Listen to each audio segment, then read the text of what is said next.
Sa takon statusit të prokurorëve të mandatit të prokurorëve të posaçëm, unë kam qenë i zëshëm në këtë drejtim. Pa s'ka të bëj fare me interesin personal, por unë flas në emër të institucionit.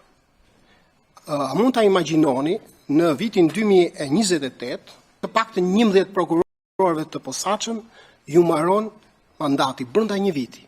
Mund ta imagjinoni boshllëkun që krijohet, vakumin që krijohet në atë institucion. Kemi aq shumë burime njerëzore që sa t'i zëvendësojmë këta prokurorë. 11 prokurorë në një vit. Është e pamundur. Dhe e dyta është tjetra. Këta prokurorë kanë çështje që ndjekin me vite të tëra.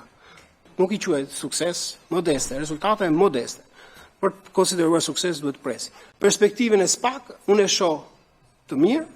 Ai institucion është maturuar dhe që nga pikpamja profesionale, por edhe nga pikpamja e integritetit, vlerësoj se është në gjendje të ecë para dhe të përmirësohet duke ecur dhe perspektivën e shoh me shumë pozitivitet. Nuk shoh ndonjë rrezik në të ardhmen e institucionit, e vetmja gjë dhe sinqerisht më merrni si merak institucional. E vetmja gjë është ai momenti kur 11 prokurorë i një herësh. Duhet mendoni si ligjvënës për këtë moment. Mos e lidhni